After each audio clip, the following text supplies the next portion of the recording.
జీవితమే చదరంగం కార్యక్రమం ద్వారా మీ సమస్యలకు పరిష్కార మార్గాన్ని తెలియజేసే ప్రయత్నం చేస్తాం. మరి ఇంకెందుకు ఆలస్యం, మీ సమస్యను మాకు వాట్సాప్ మెసేజ్ చేయండి.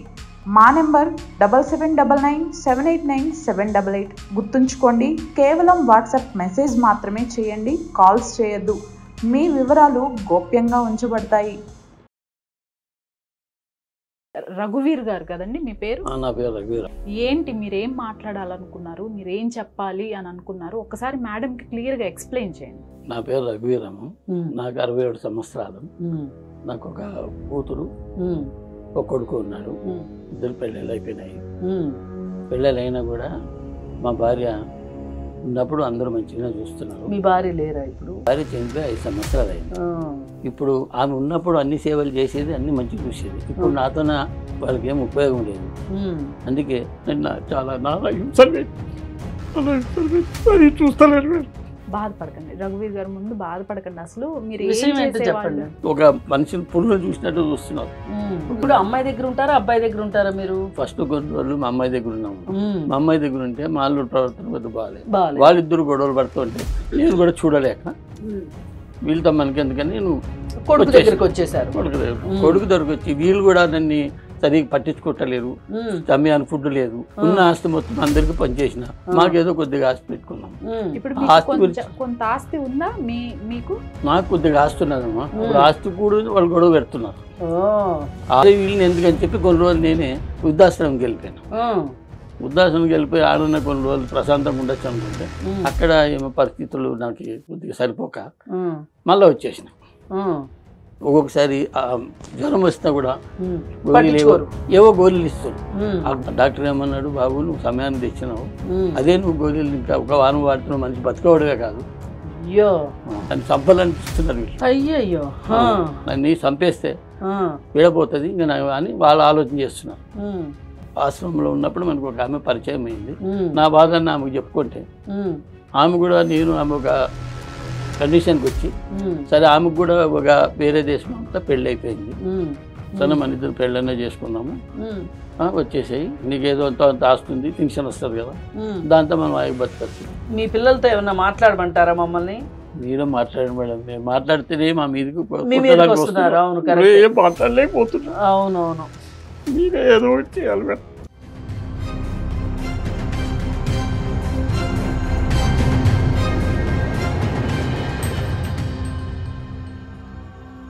నమస్తే అండి, వెల్కమ్ టు ట్రీ మీడియా. మనతో family counsellor, social activist Shri Krishnakumari garu ఉన్నారు. మేడం నమస్తే. మేడం, మనం ఇప్పటి వరకు దాదాపు 20 ఎపిసోడ్లు పైచిలుకు చేశాము. ఈ ఎపిసోడ్ చాలా స్పెషల్ అనిపిస్తోంది నాకు. ఎందువల్ల అంటే ఒక 70 సంవత్సరాలు వయసున్న పెద్ద ఆయన మన ముందు కూర్చొని ఉన్నారు. ఆయన నాకు 2 రోజుల క్రితమే కాల్ చేశారు. వెంటనే నేను ఇది షూట్ అరేంజ్ చేశాను. మేడం, రఘువీర్ గారు కదండి మీ పేరు? నా పేరు రఘువీర్. నమస్కారం అండి. నమస్కారం. మేడం పేరు కృష్ణకుమారి గారు. మీరు ఫోన్ చేసి అడిగారు కదా మేడంతో మాట్లాడాలి అని. ఏంటి మీరేం మాట్లాడాలనుకున్నారు, మీరేం చెప్పాలి అని అనుకున్నారు, ఒకసారి మేడంకి క్లియర్గా ఎక్స్ప్లెయిన్ చేయండి. నా పేరు రఘువీరము. నాకు 67 సంవత్సరాలు. నాకు ఒక కూతురు, ఒక కొడుకు ఉన్నాడు. ఇద్దరు పెళ్ళిళ్ళు అయిపోయినాయి. పెళ్ళిళ్ళు అయినా కూడా మా భార్య ఉన్నప్పుడు అందరూ మంచిగా చూస్తున్నారు. మీ భార్య లేరా ఇప్పుడు? మా భార్య మంచిగా ఉన్నది, అందరూ మంచిగా చూసేవాళ్ళు మా భార్య ఉన్నప్పుడు. ఇప్పుడు మా భార్య చనిపోయి 5 సంవత్సరాలు అయింది. ఈ 5 సంవత్సరాల నుంచి ఇప్పుడు ఆమె ఉన్నప్పుడు అన్ని సేవలు చేసేది, అన్ని మంచిగా చూసేది. ఇప్పుడు నాతో వాళ్ళకి ఏం ఉపయోగం లేదు. అందుకే నేను చాలా చూస్తలేరు. బాధపడకండి రఘువీర్ గారు, ముందు బాధపడకండి. అసలు మీరు చెప్పండి. మీరేం చూస్తలేరు. నాకు కూడా ఒక మనిషిని పురుగులు చూసినట్టు చూస్తున్నారు. ఒక విశ్వాసం అనేది లేదు. సరే మాట్లాడేస్తారు, గొడవ పెడుతున్నారు, ప్రతి చిన్న విషయాన్ని గొడవ పెడుతున్నారు. ఎందుకు అమ్మాయి దగ్గర ఉంటారా, అబ్బాయి దగ్గర ఉంటారా మీరు? ఫస్ట్ కొన్ని రోజులు మా అమ్మాయి దగ్గర ఉన్నాము. మా అమ్మాయి దగ్గర ఉంటే మా అల్లుడు ప్రవర్తన కొద్ది బాగాలేదు. వాళ్ళిద్దరు గొడవలు పడుతుంటే నేను కూడా చూడలేక వీళ్ళతో మనకి ఎందుకని నేను కొడుకు దగ్గరికి వచ్చేసారు. కొడుకు దగ్గరికి వచ్చినాం. కొడుకు దగ్గరికి వచ్చి వీళ్ళు కూడా నన్ను సరిగ్గా పట్టించుకోవట్లేరు. సమయానికి ఫుడ్ లేదు, టిఫిన్ లేదు, ఏం లేదు.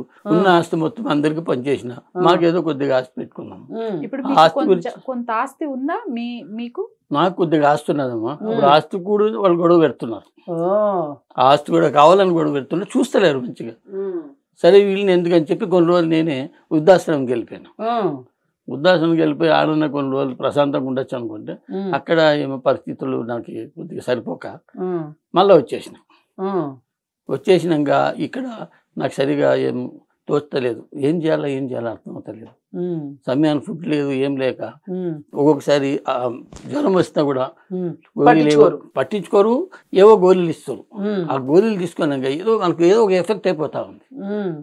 ఇప్పుడు మన జ్వరానికి వచ్చింది, జ్వరానికి గోళీలు ఇస్తే నాకేమో డౌట్ వచ్చి మనకు తెలిసిన డాక్టర్ దగ్గర పోయినా, సార్ ఇట్లా ఉన్నది పరిస్థితి, మరి ఏమి ఈ గోళీలు వేసుకుంటే ఆ డాక్టర్ ఏమన్నాడు, బాబు నువ్వు సమయానికి తెచ్చినావు, అదే నువ్వు గోళీలు ఇంకా ఒక వారం వాడుతున్నావు, మనిషి బతకవాడుగా కాదు.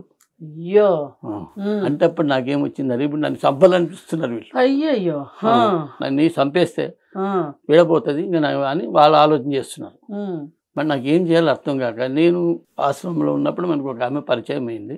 నా బాధని ఆమెకు చెప్పుకుంటే ఆమె కూడా ఆమె ఒక కండిషన్కి వచ్చి సరే ఆమెకు కూడా ఒక వేరే దేశం అంతా పెళ్ళి అయిపోయింది. పెళ్ళి అయిపోయినాక ఆమె వదిలేస్తే ఆయన ఆశ్రమంలో చేరింది. ఆమెకి ఏది తోచక ఇట్లా మేము ఎవరికొరు పరిచయం అయితే ఆమె ఒప్పుకున్నది. సరే మన ఇద్దరు పెళ్ళన్నా చేసుకున్నాము, వచ్చేసాయి, నీకేదో అంత ఆస్తుంది, పెన్షన్ వస్తుంది కదా, దాంతో మనం ఆగి బతకచ్చు అని అన్నారు. రఘువీర్ గారు అసలు మీరు ఏం చేసేవాళ్ళు పెన్షన్ రావడానికి? నేను అప్పుడు జాబ్ చేసానమ్మా, గవర్నమెంట్ ఎంప్లాయీ. మీరు పెన్షన్ ఎంత వస్తుంది మీకు? మాకు దగ్గర 20-30 వేల దాకా వస్తుందమ్మా. గవర్నమెంట్ జాబ్ కదా, 20-30 వస్తుంది. వచ్చిన పిఎఫ్ గేఫ్ అన్ని వస్తే అప్పుడు సర్వీస్ పైసలు అన్ని వీళ్ళకే పనిచేసిన, పిల్లలకి ఇచ్చేసిన, వాళ్ళు మంచిగా చూసుకుంటాను ఇచ్చిన. కానీ ఇప్పుడు మనకి ఒక కుక్కర్ చూసినట్టు చూస్తున్నారు. అది ఎంతో విశ్వాసంతో దానికి పెట్టినంత కూడా మనకు పెడతలేరు. ఎవరైనా ఇంటికి వస్తారు, మన పెద్ద అయినా మన బంధువులు ఉంటారు కదా, మాట్లాడిద్దామని వస్తారు. వాళ్ళు ముందే ఆలోచన చేసి అదే వీడు మళ్ళీ మా బాధలు ఏమైనా వాళ్ళకి చెప్తాడేమో అని ముందే వాళ్ళని ఒక దగ్గర బంధించేస్తున్నారు. తలుపు కూడా వాళ్ళు పోయేవారు తలుపు కూడా తీస్తలేరు, లోపల పెట్టి తలుపేసేస్తారు. ఎందుకంటే మళ్ళీ ఇవి విషయాలు ఇంకేమైనా మేము ఇన్ని హింసలు పెడుతున్నాం కదా, వీళ్ళు వాళ్ళకి చెప్తారేమో బయట తెలిసిపోతే అరే అందరూ ఎంతో మంచిగా చూస్తారు అనుకుంటున్నారు కదా, వీళ్ళు ఇంత దుర్మార్గులు అని వాళ్ళు అనుకుంటారు, వీళ్ళ పేరు మంచిగా రావాలని అలా చేస్తున్నారు. ఇంకా మేము ఏం చేస్తాం, అలా వాళ్ళు పోయేవారు కూడా అలానే ఉంటాము. మళ్ళీ వాళ్ళ పైన వచ్చి మళ్ళీ మామూలు కాదు. రఘువీర్ గారు, ఇక్కడ నేను మిమ్మల్ని ఒక విషయం అడుగుతున్నాను. అంటే హింస పెడుతున్నారు లేకపోతే అని కొన్ని చెప్పారు. ఏ విధంగా హింస పెడుతున్నారు మిమ్మల్ని? భోజనం పెట్టరా, లేకపోతే ఏమైనా మాటలు అంటారా, బాధపడే మాటలు ఏమన్నా అంటారా? ఎక్కడ ఇబ్బంది పెడుతున్నారు? ఈ పింఛన్ కోసం ఏమన్నా ఇబ్బంది పెడుతున్నారు? ఇప్పుడు 20,000-30,000 సంథింగ్ నెలకి ఎంత వస్తాయి అని చెప్తున్నారు. ఆ వచ్చేవి ఎవరు తీసుకుంటారు? మీ దగ్గరే ఉంటాయా డబ్బులు? మీ కొడుకు నా దగ్గర పింఛన్ కూడా రానిస్తలేదమ్మా. ఏం చేస్తున్నారు మరి? ఎట్లా వాళ్ళే తీసేసుకుంటున్నారు. ఎట్లా వాళ్ళు ఎట్లా తీసుకుంటున్నారు అంటే వాళ్ళకి ఏటీఎం కార్డు వాళ్ళు అన్ని వాళ్ళ దగ్గర ఉన్నాయి, అన్ని వాళ్ళే తీసేసుకుని వాళ్ళే పట్టుకుంటున్నారు. నాకు ఇప్పుడు ఏం లేదు ఆధారం. మరి ఇప్పుడు దాస్తుంది అంతే, అది కూడా అది లాక్కోవాలని చూస్తున్నారు. అది మనిషికి ఒక వాల్యూ లేదు, విలువ లేదమ్మా. దానికి నాకు ఆ ఇంట్లో వాళ్ళ దగ్గర ఉండాలంటేనే బాధ అనిపిస్తుంది. నాకు సపరేట్ గా ఉండాలని చూస్తున్నా. సొంత ఇల్లు ఏం లేదమ్మా, అదే వాళ్ళు మాకు ఉండేదే, కొడుకు కొడాలి అదే ఇంట్లోనే ఉంటున్నారు. అదే ఇల్లు, ఇంకొక ఇల్లు లేదు. మీ దగ్గర ఉన్న ఆస్తి ఏంటండి? నా దగ్గర కొద్దిగా ఆస్తి ఉన్నదమ్మా. అంటే పొలమా, స్థలాలా, ఏ ఉన్నాయి? నాకు కొద్దిగా వచ్చిన డబ్బులని నేను నా సర్వీస్ పైసలు అవన్నీ వస్తే అవే డబ్బు కొద్దిగా బ్యాంకులో పెట్టుకుని నా పేరు మీద ఎప్పుడన్నా ఉంటుంది. అదే ఎప్పుడన్నా పనికి వస్తాయని పెట్టుకున్నారు, అంతేగాని స్థలాలు పొలాలు లేవు. అలాంటివి ఏం లేవు. ఓకే, అలాంటివి ఏం లేవు. వాళ్ళు నేను మంచిగా చూసినా కానీ ఇప్పుడు వాళ్ళు మా భార్య పోయినప్పటి నుంచి నన్ను మంచిగా చూస్తలేరు. అదే బాధ. ఇప్పుడు మీరేం కావాలనుకుంటున్నారు? అసలు మీరేం కోరుకుంటున్నారు? ఏం కోరుకుంటలేదమ్మా, నాకు వాళ్ళు మంచిగా చూస్తలేరు. సరే మరి పోనీ, నాకు ఒక ఆమెతో పరిచయం అయింది, ఆమె నన్ను బాధ అర్థం చేసుకుంటుంది. మేమిద్దరు పోయి ఆమెను మళ్ళీ నేను పెళ్లి చేసుకొని మేము వేరే దగ్గర ఉంటే కనీసం వీళ్ళు బాధ తప్పుతుంది, నా ఆస్తి ఉన్నది, ఆమెకి ఇచ్చినా ఎంతో మంచిగా చూస్తారు కదా. ఇప్పుడు ఈ సంగతి మీ పిల్లలకి చెప్పారా? అదే చెప్తే కూడా దానికి ఇంకా ఎక్కువ గొడవ పడుతున్నారు. ఇప్పుడు ఇప్పుడు ఈ వయసులో నీకు పెళ్ళైంది అదేందని కొట్టడానికి వస్తున్నారు, నాన్న హింసలు పెడుతున్నారు. ఇంకా ఎక్కువైతా ఉంది. ఇప్పుడు పెళ్లి మాట ఎత్తేటప్పుడు ఇంకా ఎక్కువైతుంది. ఇప్పుడు ఆమె వయసు ఎంత? ఇప్పుడు మీరు పెళ్లి చేసుకోవాలనుకునే ఆవిడ వయసు? ఆమెకు ఒక 2-3 సంవత్సరాలు ఎక్కువనే ఉంటుంది మాకన్నా. కానీ ఏంటంటే నన్ను అర్థం చేసుకునే వాళ్ళు కావాలి మనకి. వయసు ఇప్పుడు మరి మీకు ఏదన్నా చేసి పెట్టాలన్నా ఆమె ఏం చేసి పెడుతుంది? ఏం చేసి పెడతాదంటే ఇంకా మేము ఎవరికొరు అర్థం చేసుకున్నాం, మళ్ళీ డబ్బుతో మేము ఏదో ఒకటి చేసుకుంటాం ఎట్లో ఒకట్లా. అది వేరే ఏదో విధంగా బతకగలుగుతాం. ఈ విషయం కూడా అడిగి చూసాను మేడం. ఇప్పుడు వీరిద్దరికే ఇంకొక మనిషి అవసరం, మీరు చేసుకునే పరిస్థితి అయితే ఉండదు రఘువీర్ గారు అని 2 రోజుల నుంచి మాట్లాడటం కూడా జరిగింది. నేను ఆవిడతో కూడా మాట్లాడాను మేడం. ఆశ్రమంలో పరిచయం అన్న ఆవిడతో కూడా మాట్లాడాను. గౌరవంగా మేము ఒక వంట మనిషిని పెట్టి బతుకుతామమ్మా, మాకు కావాల్సింది ఇక్కడ ఒకరికొకరు తోడు. ఆవిడకి కూడా ఏమన్నా పెన్షన్ వస్తుందా? ఆవిడకి కూడా వాళ్ళకి ఆమెకు కూడా ఏదో అంతో ఇంత వస్తుందమ్మా, కొద్దిగా అంతో ఇంత వస్తుంది. వాళ్ళు అక్కడ ఊర్లో ఉన్నా కూడా ఆయన ఏదో కొద్దిగా పంపిస్తుంటాడు అమౌంట్. బయట దేశమైనా కూడా భార్య ఏదో కొద్దిగా పంపిస్తారు అంతే. ఇంకా నా పెన్షన్ మేమిద్దరు ఎలాగాల ఏదో విధంగా. అంటే ఆమెకు విడాకులు అవ్వలేదా? విడాకులు అయ్యి మెయింటెనెన్స్ వస్తున్నాయి. ఓహో, విడాకులు అయ్యి మెయింటెనెన్స్ వస్తుంది. ఇంకా ఆ విషయం ఏమి సమస్య రాదు. సమస్య లేదు. ఓకే. ఇప్పుడు మీ పిల్లలతో ఏమన్నా మాట్లాడమంటారా మమ్మల్ని? మీరే మాట్లాడండి మేడం. మేము మాట్లాడితేనే మా మీదకి వస్తున్నారు. అవును, మాట్లాడలేకపోతున్నాం. మేము ఆస్తి ద్వారానే మేము ఎలాగో బతకగలుగుతాం. వాళ్ళకి మాకు ఇంకేం అవసరం లేదు. అంటే ఇప్పుడు మీరు ఆల్రెడీ పంచిన ఆస్తి కావాలి అంటున్నారా? మన పంచిన ఆస్తి అంటే వాళ్ళు మంచి చూడుకోకున్నప్పుడు వాళ్ళకి ఆస్తి ఇచ్చిన ఏం లాభం. మా ఆస్తి మాకు వస్తే మేము ఇంకా బయట ఇంకా. ఇప్పుడు ఆ ఆస్తి మీకు ఎలా వచ్చింది? మీరు సంపాదించిందా, మీ తండ్రి ద్వారా వచ్చిందా? మేమే సంపాదించినాము. మా తండ్రి ద్వారా ఎంతో కొంత వచ్చింది.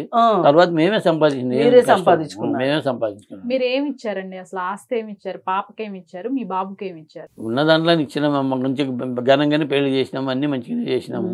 ఉన్న దాంట్లో బంగారు అది ఇది అన్ని ఇచ్చినాము, నగలు ఇచ్చినాము, అన్ని ఇచ్చినాము. ఉన్న దాంట్లో మన దాంట్లో ఎంత ఉందో వాళ్ళు ఏమంటే వాళ్ళకి ఏం లోటు లేకుండా చేసాము. అప్పుడు ఇప్పుడు ఈ ఇల్లు ఏదైతే మీ అబ్బాయి వాళ్ళు ఉంటున్నారో ఆ ఇంటికి విలువ ఎంత ఉంటుంది? ఆ ఇంటికి ఉంటాం మేము 60 లక్షలు 70 లక్షల దాకా ఉంటుంది ఉంటాయి ఇంటికి. మీ అబ్బాయి ఏం చేస్తారు అసలు? మా అబ్బాయి ఆయన ఏదో జాబ్ చేస్తున్నాడు. ఆయన కూడా ఎంత జాబ్ చేసినా ఆయన పరువు గురించి ఆయన చూసుకుంటున్నాడు అంతే. ఇక్కడ వాళ్ళకి ఏం తెలుసు ఇక్కడ ఇన్ని నిమిషాలు పెట్టేది వాళ్ళకి తెలియదు కదా. ఆయనకి ఎంతమంది ఉన్నారు పిల్లలు మీ అబ్బాయికి? ఆయనకు 2 పిల్లలు ఉన్నారు. 2 పిల్లలు ఉన్నారు, చిన్న పిల్లలు. ఇప్పుడు ఈయనైతే వాళ్ళని ఒప్పించలేరు, క్లారిటీ వచ్చేసింది. మరి ఇప్పుడు వాళ్ళ అబ్బాయి తోటి మాట్లాడదామా? అమ్మాయి తోటి కాదు మేడం. ఇక్కడ నాకు ఇంకొక చిన్న డౌట్ ఉంది రఘువీర్ గారు. ఇప్పుడు మీ పిల్లలు ఒక హామీ ఇస్తే మేము చక్కగా చూసుకుంటాం మిమ్మల్ని, మీకేం ఇబ్బంది పెట్టాం, మిమ్మల్ని ఇప్పుడు ఏవో మాటలు అంటున్నారు, చంపేయటానికి కూడా చూసారన్నట్లుగా చెప్పారు. ఇట్లాంటివి ఏవి ఇకపైన రావు అని ఏదన్నా రాతపూర్వకంగానో నమ్మకంగా ఇప్పుడు మేము మాట్లాడిస్తే మీకు ఈ 2వ పెళ్లి అవసరం అంటారా, అవసరం లేదంటారా? వాళ్ళు అన్ని బాగానే ఉన్నది, వాళ్ళు చూడాలి కదా మేడం. మాకు అదే వచ్చింది రాతపూర్వకంగా ఉంటేనే మంచిది. అదే అన్ని ఒప్పుకుంటే మీకు ఈ 2వ పెళ్లి అప్పటికి చేసుకోవాలి అని అనుకుంటున్నారా? అవసరం లేదమ్మా నేను చక్కగా ఇక్కడే ఉంటాను అని అంటారా? మీ ఉద్దేశం ఏంటి? నాకైతే వాళ్ళ దగ్గర ఏం రాసి ఇచ్చినా నా ఆస్తి నాకు కావాలని నేను వాళ్ళ దగ్గర ఉండను కూడా. నాకు నమ్మకం లేదు, వాళ్ళు మళ్ళీ చూస్తారని కూడా నమ్మకం లేదు. నాకు పెళ్లినే కంపల్సరీ కావాలని నేను పెళ్లి చేసుకుని మేము బయట వెళ్దాం బతుకు. నాకు అవసరమే లేదు, వాళ్ళ ఆస్తి అవసరం లేదు. పూర్తిగా నమ్మకాలు పోయినాయి. ఇప్పుడు రాసి ఇచ్చినా గానీ రేపు పొద్దున మళ్ళీ నా మీద ఏమైనా హత్యా ప్రయత్నం చేయరేంటి అనే ఒక డౌట్ ఈయనకు వచ్చేసింది. పైగా ఆశ్రమంలో ఆవిడతోటి మనసు విప్పి మాట్లాడుకోవటం వల్ల ఈయనకి ఒక కంపానియన్షిప్ కావాలనిపిస్తుంది, ఒక తోడు కావాలనిపిస్తుంది. అదేం తప్పు కాదు కదా. ఇప్పుడు ఈయనేమి భార్యను వదిలిపెట్టి పెళ్లి చేసుకోవట్లా, ఆమె భర్తను వదిలిపెట్టి ఏం పెళ్లి చేసుకోవట్లా. కాబట్టి ఏంటి అంటే వీళ్ళిద్దరూ కలిసి ఉంటే చట్టానికి వచ్చిన ఇబ్బంది లేదు. మేడం ఒకసారి నేను రఘువీర్ గారి దగ్గర ఆల్రెడీ వాళ్ళ బాబు నెంబర్ తీసుకున్నాను. ఆయన పేరు సంతోషే కదండి మీ బాబు పేరు? ఒక్కసారి ఫోన్ చేసి అసలు ఆయన వర్షన్ కూడా విందాం, తప్పకుండా అతనితో మాట్లాడితేనే మనకు క్లారిటీ వస్తుంది. అప్పుడే మీరు ఒక డెసిషన్ తీసుకోండి. అలాగే నేను కాల్ చేస్తాను మేడం. హలో సంతోష్ గారు అండి? నేను ట్రీ మీడియా నుంచి ప్రసన్నాని మాట్లాడుతున్నానండి. చెప్పండి. మీ నాన్నగారు రఘువీర్ గారు మా మీడియాలో ఉన్నారు, ఇప్పుడు ప్రెసెంట్ నాతోనే ఉన్నారు. రఘువీర్ గారి సన్నే కదా మీరు? అవునండి. ఇప్పుడు ఆయన ఏం చెప్తున్నారు అంటే మీరు అలానే మీ భార్య సరిగా చూడట్లేదు అతన్ని, దానికోసం అతను రెండో పెళ్లి చేసుకోవాలి అని అనుకుంటే దానికి కూడా మీరు ఒప్పుకోవట్లేదు. ఆయన దగ్గర ఉన్న కొంత డబ్బు కూడా ఇచ్చేసేయమని అడుగుతున్నారు. ఆ డబ్బు కోసమే ఎక్కువ ఆయన్ని టార్చర్ చేస్తున్నారు అనేది ఆయన ప్రధానంగా చెప్తున్నటువంటి మాట. అసలు ఏం జరుగుతోంది, మీ వైపు నుంచి వినే ప్రయత్నం చేద్దామని మీకు కాల్ చేయటం జరిగింది. ఇప్పుడు నాతో పాటు మేడం కూడా ఉన్నారండి, కృష్ణకుమార్ గారు, ఫ్యామిలీ కౌన్సిలర్. అసలు ఏం జరిగింది అనేది మీ వైపు నుంచి మాకు ఒక్కసారి తెలియజేయండి. సరే అండి, ఇప్పుడు వచ్చి మిమ్మల్ని కన్సల్ట్ అయినాడు కాబట్టి మీకు చెప్తున్నాడు.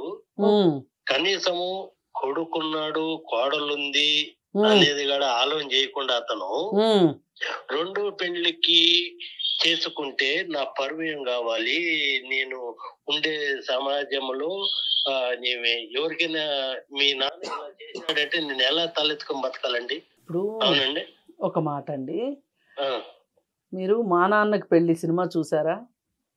అవునండి. చూసారా? చూడలేదండి. ఆ సినిమా ఒకసారి చూడండి, అయితే మీకు సమాధానం దొరుకుతుంది. ఒక తండ్రి కొడుకు పెళ్లి చేయాలనుకుంటాడు, అలాగే ఒక కొడుకు తండ్రికి పెళ్లి చేయాలనుకుంటాడు. అది చూడండి ఒకసారి. ఇకపోతే సంఘంలో పరువు మర్యాద అంటారా, ఇవాళ ఎవరికి వాళ్ళ పళ్ళు తోముకుంటానికి వాళ్ళకే టైం దొరకట్లేదండి. పక్క వాళ్ళ గురించి ఆలోచించేంత టైం ఎవరికి ఉండదు. అందుకని అదొకటి మీరు కాసేపు పక్కన పెడితే, ఇంకొక మాట, మీరు మీ భార్య మీకు చెప్పలేదు, కనీసం మాట మాత్రం మేము ఉన్నామనేది చెప్పలేదు అని మీరు అంటున్నారు. అసలు ఆయన ఇంట్లో నుంచి వెళ్ళి ఓల్డేజ్ హోమ్లో ఉండాల్సినంత అవసరం ఏమొచ్చింది? మరి ఓల్డేజ్ హోమ్లో కూడా ఉండలేక మళ్ళీ ఇంటికి వచ్చిన తర్వాత మీరు ఆయనకి ఏదో జ్వరం వచ్చింది అంటే ఏవో టాబ్లెట్లు తీసుకొచ్చి ఇచ్చారంట. అవి తీసుకెళ్ళి డాక్టర్కి చూపిస్తే అవి మంచి టాబ్లెట్లు కాదు, అవి వేసుకుంటే మనుషులకి ఏమైనా ప్రాణాపాయం జరగవచ్చు అని చెప్పారంట డాక్టర్ గారు. మరి ఇలా చెప్పినప్పుడు మీ మీద ఏమి నమ్మకం ఉంటుంది? మీతో కలిసి ఉండటానికి ఏం ధైర్యం ఉంటుంది పెద్ద ఆయనకి? చెప్పండి. మీరు అసలు ఎందుకండి, కారణం ఏంటి? ఆయన ఎందుకు సరిగా చూడట్లేదు? సరిగా చూడట్లేదంటే ఆయన చెప్పేది ఏదన్నా ప్రాబ్లం వచ్చినప్పుడు చెప్తే పర్ఫెక్ట్ గా చెప్తే దానికి ఏమైనా అంగీకరిస్తాం. ఆయన చెప్పడే చేయడే పెట్టుకుంటే ఎట్లా ఉంటదండి? కాదండి, ఆయన ఏటీఎం కార్డు మీ దగ్గర ఉందా లేదా? ఉంది. మరి మీరు ఎందుకు పెట్టుకున్నారు ఆయన ఏటీఎం కార్డు? పెద్ద మనిషి ఏదైనా సరే నేను అనేది లేకపోతే ఆయన పెట్టుకుని తిరిగిన అది నేను అనేది ఉండదు కదా. ఇప్పుడు ఆయనకు ఏజ్ అయిపోయిందండి, మీరు అది మాట్లాడొద్దండి. మీరు ఏజ్ అయిపోయింది అని మాట్లాడొద్దు. మీరేదో మీ కొడుకుతో డీల్ చేసినట్టు మీ ఫాదర్తో డీల్ చేద్దామని చూస్తున్నారు. ఇప్పుడు కాలేజీ ఫీజు కట్టమని కొడుక్కి డబ్బులు ఇవ్వకోకుండా తండ్రి వస్తాడు కాలేజీ ఫీజు కట్టడానికి. అది తప్పు కాదు, ఎందుకంటే చిన్నపిల్లోడు కదా ఏం చేసుకుంటాడో అని వెళ్తారు ఒక తండ్రిగా. అంతేగాని తండ్రి డబ్బులు మీరు ఎట్లా వాడుకుంటారు చెప్పండి? ఇప్పుడు ఆయన ఏదైనా ఏటీఎం కార్డు మీకు ఇచ్చి డబ్బులు డ్రా చేసుకొచ్చి పెట్టయ్యా అంటే అది వేరే విషయం. కానీ ఏటీఎం కార్డు మీ దగ్గర పెట్టుకోవడంలో అంతర్యం ఏంటి? మహా అయితే ఏం చేస్తారు, ఆ డబ్బులు ఎవరికన్నా ఇస్తారు. అదే కదా మీ డౌట్? పారేసుకుంటారు, అదే కదా మీ డౌట్? కాదండి, చెప్పండి, అడిగిన దానికి సమాధానం. ఆయన పారేసుకుంటారు, లేదంటే ఎవరికన్నా ఇస్తారు, ఇదే కదా మీ డౌట్?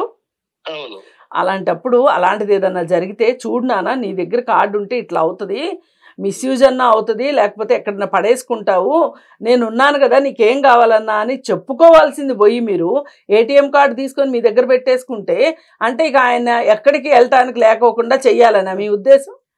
కాదండి, ఇప్పుడు మీ నాన్నగారు సరిగ్గా భోజనం టైంకి కూడా పెట్టట్లేదు అని చెప్తున్నారు. ఇప్పుడు ఆయన పెన్షనే దాదాపు నెలకి 20,000 30,000 వస్తుంటే ఆయనకి భోజనం పెట్టకుండా ఉండటం ఏమిటి? మీరు మేము ఎందుకు పెట్టమండి? ఆయన ఏదేదో చెప్తాడండి. ఆయన ఇక్కడ మా మైండ్ కొద్దిగా అదొకలాగా ఆలోచన చేస్తున్నాడు ఆయన. అలాంటప్పుడు మీరు చేయాల్సింది ఏంటి? ఆయన డాక్టర్ దగ్గర తీసుకెళ్ళి ఆయనకి ఫుల్ బాడీ చెకప్ చేయించి, నాన్న నేనున్నాను నీకు, ఇప్పుడు అల్లచిల్లరగా తిరుగుతున్నాడు కొడుకు అని చెప్పి ఏ తండ్రి అయినా కొడుకుని వదిలేస్తాడా రోడ్డు మీద? చూడండి, ఆయన ఆర్ఫనేజ్కి వెళ్తే కనీసం మీరు ఫోన్లు కానీ ఏమీ చేయలేదట. దాదాపు 2 సంవత్సరాలు ఆయన ఆర్ఫనేజ్లోనే ఉన్నాను అని చెప్పేసి, ఆశ్రమంలోనే ఉన్నాను అని చెప్పేసి చెప్తున్నాడు. ఇప్పుడు మీ దగ్గరికి నా పరువు అంతా తీసేదని మీ దగ్గరికి వచ్చాడు. పరువు గురించి కాదండి, ఆయన చెప్పేది అన్ని అబద్ధాలండి. ఇప్పుడు ఆయన ఓల్డేజ్ హోమ్ లో ఎన్నాళ్ళు ఉన్నారు చెప్పండి? పోనీ ఉన్నాయండి, ఏదో ఉన్నాడు కదా అని చెప్పేసి మేము ఏదో అట్ట అర్రే ఒక్క నిమిషం ఆగండి. ఓల్డ్ ఏజ్ హోమ్ లో ఎన్నాళ్ళు ఉన్నారు చెప్పండి, ఎన్నాళ్ళు ఉన్నారో? ఆయన నేను అదిగాక ఎత్తికానండి, ఎక్కడ కనపడక. అరే నేను అడిగిన దానికి సమాధానం చెప్పండి. ఎన్నాళ్ళు ఉన్నారు? 2 ఏళ్ళండి. 2 ఏళ్ళు ఉన్నారు. ఆ 2 ఏళ్ళు పెన్షన్ మీరే తీసుకున్నారా? అవునండి. మీరే తీసుకున్నారు. మరి వీరు వచ్చిన తర్వాత అయినా సరే నానా నువ్వు ఇట్లా వెళ్ళటం కరెక్ట్ కాదు అని చెప్పి నీకేం కావాలన్నా మేము చూసుకుంటాము అని చెప్పి మీరేమన్నా ఒక్క భరోసా ఇచ్చారా ఆయనకి? ఆయనతో భరోసా ఇచ్చేదని ఆయన సరిగా మా దగ్గర ఉంటే ఏదైనా భరోసా, ఆయన దగ్గర మా దగ్గర లేనప్పుడు ఇంకేం చేయాలండి? ఆయన ఎటో పోతున్నాడు, నాదంతా పర్వత పోతుంది కాబట్టి కాదండి, అలా కాదు. వచ్చాక సంగతి నేను అడుగుతుంది. అవునండి, పోతే పోయాడని మరి డబ్బులు కూడా వదిలేయాల్సింది కదా, ఎందుకు తీసుకున్నారు? ఎందుకు తీసుకున్నారండి? ఇంకా ఆ డబ్బులు ఇంకా మాకైనా ఉపయోగపడతాయి కదండి. అవును, మనిషి అక్కర్లేదు కానీ మీకు డబ్బులు కావాలా? మనిషి అక్కర్లేదంటే ఇంకా మనిషి ఇంకా వినిపించుకోవడం. చూడండి మీకు కొంచెము కొన్ని విషయాల పట్ల అవగాహన లేదని నాకు అర్థమవుతుంది. ప్రేమ లేకపోవడంతో పాటు అవగాహన కూడా లోపించింది మీకు. అరే అక్కడికే వస్తున్నాం. ఇప్పుడు ఒక్క నిమిషం సంతోష్ గారు, ఇంకా నేను ఈ మనిషి ఎట్టో ఏదో ఆలోచన చేస్తున్నాడు అని చెప్పేసి ఆ ఏటీఎం కార్డు మొత్తం అన్ని తీసేసుకుని నా దగ్గర అలా తీసి పెట్టుకుంటే ఉంటాడు కదా అన్ని. కాదు ఒక్క నిమిషం ఆయన ఓల్డ్ ఏజ్ హోమ్ కి వెళ్ళక ముందు తీసుకున్నారా మీరు ఏటీఎం కార్డు? వచ్చిన తర్వాత తీసుకున్నారా? ముందే ఉందండి. ముందెందుకు తీసుకున్నారు? అప్పటికి పెళ్లి ప్రస్తావన లేదుగా. అరే ఒక్క నిమిషం, అడిగిన దానికి సమాధానం చెప్పండి. మీరు ముందే ఏటీఎం కార్డు తీసి పెట్టుకున్నారు.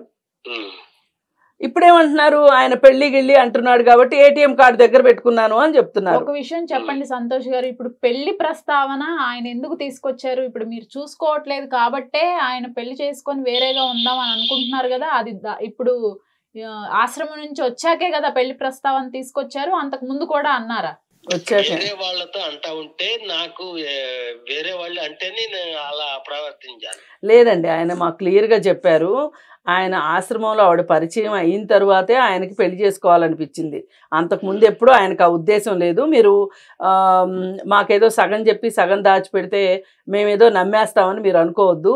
చూడండి సంతోష్ గారు, నాకు ఇప్పుడు మీతో మాట్లాడిన ఇంతసేపట్లో చూస్తే నాకేం అర్థమైందంటే మీరు ఎట్టి పరిస్థితుల్లోనూ ఆయన్ని చూసుకోవాలనుకోవట్లేదు అనేది నాకు అర్థమైంది. అయితే మీరు ఫస్ట్ చేయాల్సిన పని ఏంటి అంటే, ఇప్పుడు మీరు ఉంటున్న ఇల్లు ఎవరిచ్చారు మీకు? మీ నాన్నగారు ఇచ్చారు కదా. అలాంటి ఇల్లు అద్దెకి తీసుకోవాలంటే ఎంత అవుతుంది అద్దె? 10,000-20,000 అవుతుంది కదా. మీరు ఆయన్ని ఇంట్లో ఉంచుకొని చూస్తారు, నన్ను సరిగా చూసుకుంటారు అనే నమ్మకం ఆయన కోల్పోయాడు. ఓకే, మీరు ఇప్పుడు చేయాల్సింది ఏంటి అంటే చట్టం మీ దగ్గర దాకా వచ్చేంత వరకు మీరు వెయిట్ చేయకుండా మీ ఫాదర్ ఏం చేస్తానంటే అది చేయనివ్వండి. ఆయన పెళ్లి చేసుకుంటానంటున్నారు, చేసుకోనివ్వండి. అలాగే ఈ ఇల్లు ఏదైతే ఉందో దానికి కనీసంలో సగమైన రెంట్ ఆయనకి ఇవ్వండి. ఏటీఎం కార్డు ఇచ్చేయండి, రెంట్ సగం ఇచ్చేయండి. ఇంట్లో మీరే ఉంటారు, వాళ్ళే బయటికి వెళ్ళి ఉంటారు. అర్థమైందా? రెంట్ సగం. ఒప్పుకోకపోతే మరి ఏం జరుగుతుందో తెలుసా మీకు? మీకే అలా కాదు, లేదు మీకు చట్టాలు తెలియక మాట్లాడుతున్నారు. మనకి ఒక చట్టం ఉంది, వయోవృద్ధులకు సంబంధించిన చట్టం ఉంది. ఆ చట్టం ప్రకారం తల్లిదండ్రులు ఎవరైనా సరే మా పిల్లలు మమ్మల్ని నిరాదరణకు గురి చేస్తున్నారు అని చెప్పి ఎంఆర్ఓ దగ్గరికి వెళితే ఎంఆర్ఓ ఇమ్మీడియట్గా ఈ ఇంట్లో నుంచి మిమ్మల్ని ఖాళీ చేయించే హక్కు ఉంది వాళ్ళకి. కానీ తల్లిదండ్రులు ఎప్పుడు అట్లా చెయ్యరు. పిల్లలన్నా చేస్తారు కానీ తల్లిదండ్రులు చెయ్యరు. ఆ అవకాశాన్ని తీసుకొని పిల్లలు ఇలా చెలరేగిపోతున్నారు. అందుకని మీరు ఇమ్మీడియట్గా ఇల్లు ఖాళీ చేసి ఇంట్లోంచి వెళ్ళిపోవాల్సి వస్తుంది. ఏది ఆయన కనుక మేము ఆయన్ని ఓరడించి ఆయనకి చెప్పాల్సిన జాగ్రత్తలు చెప్పి మీకు చెప్పాల్సినవి చెప్పి మీ మధ్యలో ఒక సయోధ్య కుదిరిస్తే సరి. లేదు అంటే మేము ఏం చేస్తామంటే ఆయన్ని ఎంఆర్ఓ దగ్గరికి పంపిస్తాం. ఆయన అక్కడ ఒక అప్లికేషన్ పెట్టుకుంటే దాని ప్రకారం ఏంటి అంటే పోలీసులు వచ్చి మిమ్మల్ని ఇల్లు ఖాళీ చేయిస్తారు. అంత పవర్ఫుల్ చట్టం ఉంది వయోవృద్ధుల సంక్షేమానికి సంబంధించి. అర్థమైందా? మీరు మీరు ఇంకేం అలా కాదండి, మీరు మనిషిని చూసుకోరు, డబ్బు ఇవ్వరు ఆయనకి మెయింటెనెన్స్ కి, మరి అతను ఎలా బతకాలనుకుంటున్నారు మీరు? మెయింటెనెన్స్ అంటే ఆయన ఏమన్నా తినేది ఉంటే అడగొచ్చు కదండి, మేము పెడతాం కదా. అడిగేదేంటయ్యా మిమ్మల్ని అడుక్కోవాలా? మీకు 30,000 పెన్షన్ మీ చేతిలో పోసి మీరు పోయడం కాదు, లాక్కున్నారు. మీరు ఏటీఎం కార్డు తీసి పెట్టుకున్న తర్వాత మీరు అడగాలి నీకేం కావాలి నానా అని. ఆయన మిమ్మల్ని అడగాల నాకు ఇది కావాలి అది కావాలని? కాదండి, ఏం తమాషాలు చేస్తున్నారా? ఇంటికి చుట్టాలు వస్తే కూడా ఆయన్ని రూమ్ లో తీసుకెళ్లి లాక్ వేసేస్తున్నారని చెప్పేసి చెప్పారు ఆయన. అంటే ఇక్కడ కూర్చోమని చెప్తా ఉంటారు, లాక్ ఎందుకు వెళ్తామండి? ఎందుకు కూర్చోమని ఎందుకు చెప్తారు? మీరు వేరే రూమ్ లో పెట్టేసి డోర్ వేయలేదా మీరు? ఇక్కడ కూర్చోండి అని ఆయన మంచి గురించే చెప్పేది మేము. ఎక్కడ కూర్చోమని చెప్పారు? పక్కన ఈ రూమ్ లో కూర్చోండి అని. ఎందుకు? ఆయన ఏదేదో వాతాడని చెప్పేసి. అదే ఏదేదో వాగుతాడని. ఇప్పుడు చిన్నప్పుడు మీ అమ్మ మిమ్మల్ని అడిగే వాళ్ళ పాలు మీకు అవసరమనే ఇచ్చింది. మీరు ఎప్పుడు ఏడిస్తే అప్పుడు ఇచ్చింది, ఏడవకపోయినా ఇచ్చింది. అది మీకు చాలా అలసుగా ఉంది. మీరు దారికి వస్తారా రండి, లేదంటే గవర్నమెంట్ వైపు నుంచి ఆయనకి ఏమేమి జరుగుతాయో మేము జరిపిస్తాం. మీరు దీన్ని ఏదో ఆషామాషిగా తీసుకున్నారనుకోండి. ఇప్పుడు మీరు ఉద్యోగం చేస్తా ఉన్నారు కదా, మీ ఉద్యోగం కూడా పోతుంది, గుర్తుపెట్టుకోండి. అంత కఠిన చట్టాలు ఉన్నాయి. తల్లిదండ్రుల్ని ఎవరైనా సరే వాళ్ళ క్షేమము సంక్షేమము పట్టించుకోకపోతే, పైగా వాళ్ళ దగ్గర నుంచి ఆస్తులు కూడా తీసుకుంటే, ఇట్లా ఏటీఎం కార్డు కూడా తీసుకుంటే, ఇప్పుడు ఇదంతా ఇప్పుడు మనం మాట్లాడుకునేది మొత్తం రికార్డ్ అయిపోయింది. ఈ ఒక్క రికార్డు తోటి ఆయన చేత కంప్లైంట్ పెట్టించామనుకోండి. కాదు సంతోష్ గారు, అసలు ఏంటి మీ ప్రాబ్లము? నాన్నగారిది ఆయన సంపాదించిన ఇంట్లోనే ఉంటున్నారు, ఇంకా డబ్బు వస్తుంది ప్రతి నెల. ఆయన్ని చూసుకోవటానికి ఏంటి ప్రాబ్లము? ఆయన వైపు ఏమైనా తప్పుందా, నాన్నగారి వైపు ఏమైనా తప్పుందా? మీరేమైనా చెప్పదలుచుకుంటున్నారా? చెప్పదలుచుది ఏంటంటే, ఇప్పుడు నేను ఒకటి ఇటు కాదు ఇటు వెళ్ళండి అంటే నేను ఇదే దాన్ని పోతా, నువ్వేందా నాకు చెప్పేదంటే కోపం రాదండి?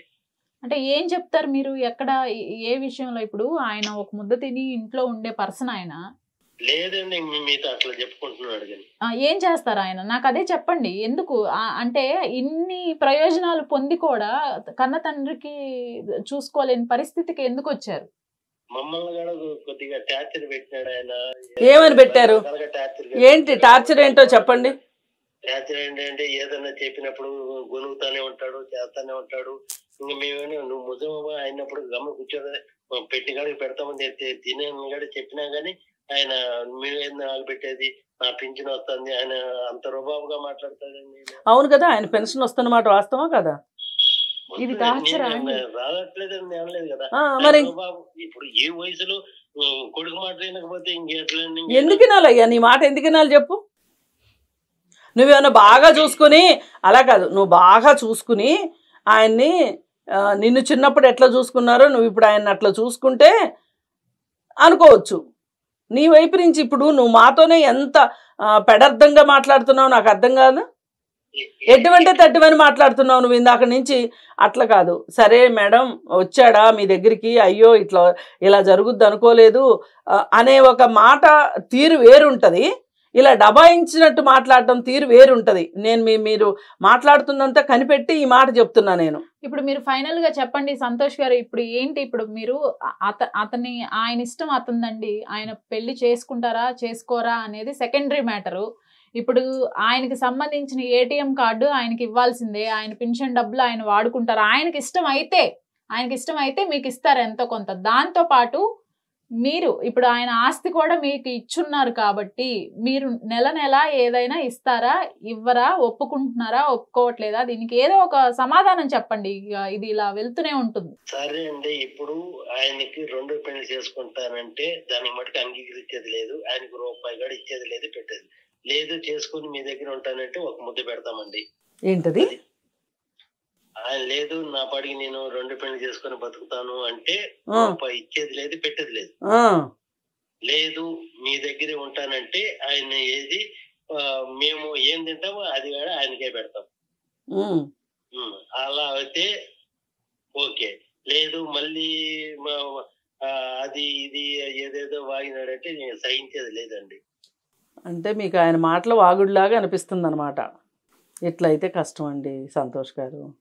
ఇప్పుడు ఈవేళ మీరు మీ ఫాదర్ గురించి ఎలా మాట్లాడుతున్నారో రేపు మీ కొడుకు మీ గురించి అలాగే మాట్లాడతాడు. ఇప్పుడు తల్లిదండ్రులు చూసి పిల్లలు నేర్చుకుంటారు. ఏంటి, మా నాన్న వాళ్ళ నాన్నతోటి వాళ్ళ అమ్మతోటి ఇలా ఉన్నాడు, నేను కూడా రేపు మా అమ్మ నాన్న ఇలాగే చూసుకోవాలి అనిపించేలాగా ఉండాలి తప్పితే ఇప్పుడు మా తాతయ్య మా నాన్న ఇంట్లోంచి వెళ్ళిపోయేటట్లు చేశాడు, అప్పటికి నేనే ఎక్కడికైనా వెళ్ళిపోవాలి వాళ్ళకి చెప్పబెట్టకుండా చేసుకోవాలి. ఇప్పుడు మీరు ఆయన నా మాట వినేపట్టే నేనేం తింటే అది ఆయన పెడతానండి. ఇప్పుడు ఆయన ఉండే ఏజ్ లో ఆయనకి ఏం కావాలో అవన్నీ తమగా చూసుకుంటాను. లేదు నా పాటికి నేను మీ మాట వినాలి వినాలి అంటున్నారు కదా, ఏం వినాలి మీ మాట? ఏం లేదు, వాళ్ళకి ఇష్టమైనప్పుడు తిండి పెడతారు, తిండి తిని ఉండాలి, ఎవరన్నా వచ్చినప్పుడు పక్కకి వెళ్ళిపోవాలి, ఏటీఎం కార్డు ఆయన దగ్గరే ఉంచాలి, ఒక పూట వాళ్ళు పెట్టడం మర్చిపోతే కూడా ఈయన మాట్లాడకూడదు, వాళ్ళెవరు ఈయన మాట్లాడించరు, పిల్లల్ని కలవనివ్వరు, ఇవన్నీయే కదా సమస్యలు. ఇప్పుడు ఎవరైనా చిన్నప్పుడు పిల్లల్ని కష్టపడి పెంచి ఆ పిల్లలు పెద్ద అయిన తర్వాత వాళ్ళ పిల్లలతోటి సంతోషంగా ఉండాలని కోరుకుంటారు ఎవరైనా. ఇవాళ ఆయనకు కావాల్సింది అదే కదా. ఆయన ఏమన్నా ఇప్పుడు గోడలు ఎక్కి దూకుతాడా? కాదు కదా. ఆయన పెట్టింది తిని పిల్లలతో చక్కగా ఆడుకుంటాడు. ఇప్పుడు చాలా మంది చేస్తున్నది ఏంటి అంటే తప్పు, మీరు ఒక్కళ్ళే కాదు సంతోష్ గారు, తల్లిదండ్రులు అంటే వాళ్ళు ఏదో బంధుల దొడ్లో కట్టేసిన గేదెల్లాగా చూస్తున్నారు. పిల్లల్ని పంపరు, పిల్లలతో ఆడుకోనివ్వరు, పిల్లలు వీళ్ళంటే బూచోళ్ళు అనే ఫీలింగ్లోకి తీసుకెళ్తారు. మీరేంటి చెప్పాలి? మా నాన్న నన్ను చిన్నప్పటి నుంచి ఇలా పెంచి పెద్ద చేస్తే ఇవాళ మీకు మా నాన్న అయ్యాను నేను అని మీరు చెప్పాల్సిన బాధ్యతలో మీరు ఉంటే అది వదిలేసి ఆయన ఏదో ఎక్స్ట్రా లగేజ్ అనుకుంటున్నారు మీరు ఇంట్లో. కాదు సంతోష్ గారు, ఇప్పుడు మీ నాన్నగారు మాతోనే ఉన్నారు, మీ నాన్నగారితో మీరు ఏమైనా మాట్లాడతారా? మాట్లాడి ఆయనకి ఈ కన్విన్స్ చేసుకోగలరా ఆయన్ని? ఆయన కన్విన్స్ చేయాలంటే ఇప్పుడు ఎలా కాదండి. ఆయనకి మాట్లాడటం ఇష్టం లేదు, మాట్లాడటం ఇష్టం లేదు సంతోష్, మీకు నాకు అర్థమైంది. ఇవన్నీ మాటలు ఎందుకులే కానండి, మీరు ఆయన రేపు అపాయింట్మెంట్ ఫిక్స్ చేసి ఎంఆర్ఓ దగ్గరికి పంపిస్తాము, అక్కడి నుంచి మీకు ఫోన్ కాల్ వస్తుంది, మీరు అక్కడికి వెళ్ళి అటెండ్ అవ్వాలి, అవ్వకపోతే మిమ్మల్ని అరెస్ట్ చేస్తారు. ఇంత సీరియస్గా ఉంటుంది చట్టం అనేది. అప్పుడు మీరు ఎంఆర్ఓ దగ్గరికి వెళ్ళి ఆయన ఏం చెప్పి ఇప్పుడు మాతో మాట్లాడినట్టు ఆయనతో మాట్లాడితే కుదరదండి. మీరు దానికి సిద్ధమైతే ఓకే, లేదు అనుకుంటే మీ నాన్న ఏమన్నా మీరు కన్విన్స్ చేసుకుంటారేమో, ఫోన్ ఇస్తాము మాట్లాడుకోండి. రెండిట్లో మాట్లాడి చేస్తామండి. మీ దగ్గరికి వచ్చి చేసేప్పుడు ఇంత కన్విన్స్ చేయాలని అలా కాదు, ఇప్పుడు మా దగ్గరికి వచ్చినందుకే మీరు ఇంత ఫీల్ అయిపోతున్నారు కదా, రేపు ఎంఆర్ఓ పిలిస్తే ఇంకెంత ఫీల్ అవుతారో దానికే రెడీగా ఉండండి, మేము ఆయన దానికి తగ్గట్టు సిద్ధం చేస్తాం. ఇది మీరు ఒక్కళ్ళే కాదండి, చాలా మంది కొడుకులు ఇలా చేస్తున్నారు, చాలా మంది తల్లిదండ్రులు ఇలా బాధపడుతున్నారు. చాలా మంది తల్లిదండ్రులకి ధైర్యం ఇవ్వటానికి మేము ఉన్నాము, చాలా మంది కొడుకులకి గుణపాఠం అవ్వాలని కూడా చూస్తున్నాము. సరేనా?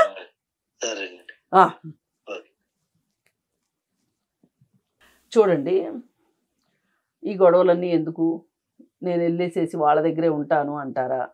లేదు, ఎంఆర్ఓ ఆఫీస్కి అది వెళ్ళి మీకేమైతే హక్కులు ఉన్నాయో ఆ హక్కుల్ని సాధించుకుందాం అనుకుంటున్నారో మీరు ఆలోచించి చెప్తే మీరు ఎట్లా అంటే అట్లా మాట్లాడదాం.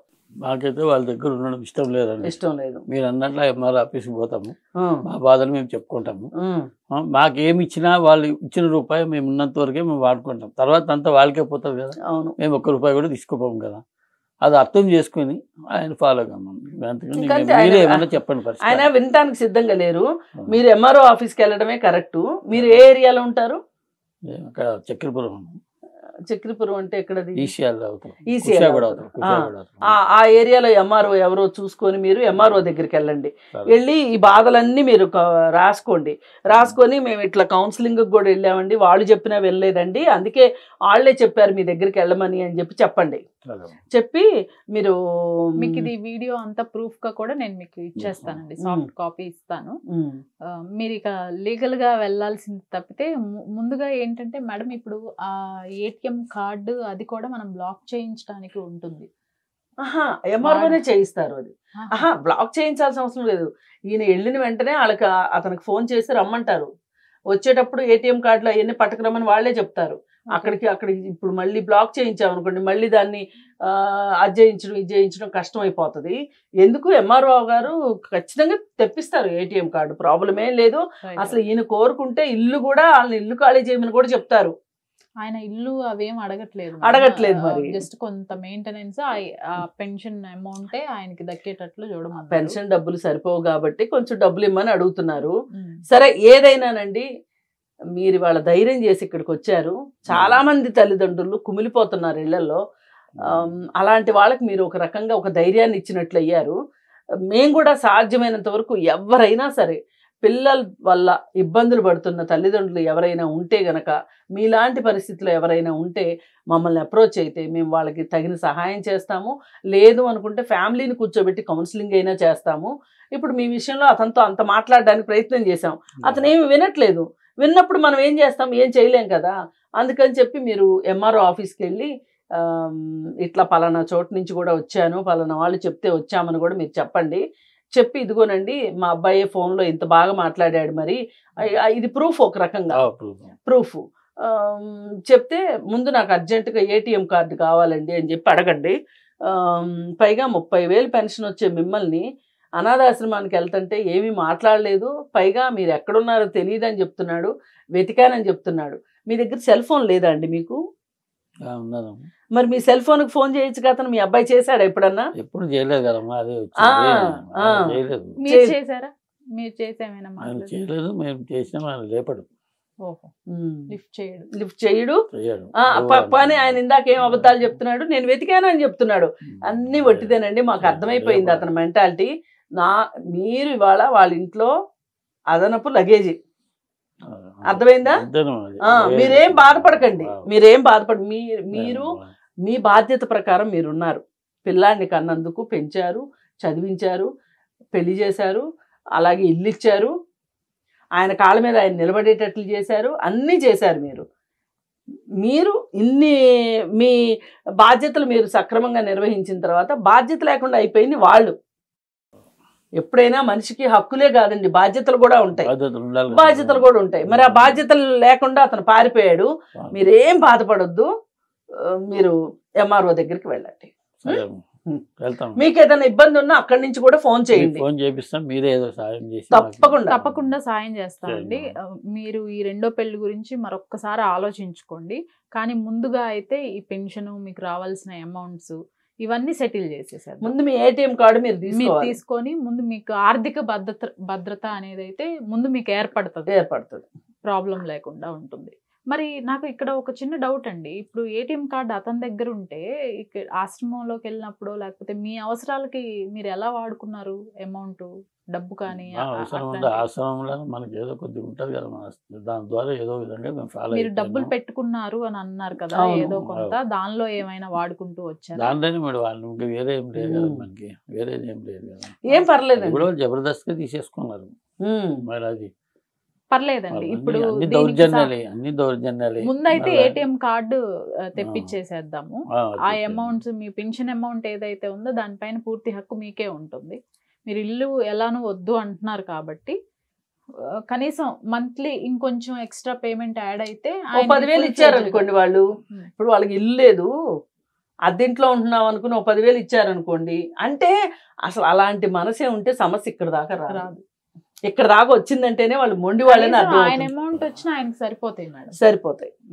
అదైతే ప్రయత్నం చేద్దాం. నేను మీకు కావాల్సిన హెల్ప్, ఈ ఫుటేజ్, ఎవ్రీథింగ్ నేను మీకు హెల్ప్ చేస్తాను. తప్పకుండా అదంతా మీకు అరేంజ్ అవుతుంది. మీ పెన్షన్ అదంతా మీకు అరేంజ్ అయిపోతుంది. విత్ ఇన్ 1 week 10 days లో అరేంజ్ అయిపోతుంది. జస్ట్ ఏటీఎం కార్డు ఇవ్వడమే కదా. ఓకే అండి, right. Thank you madam. Thank you madam.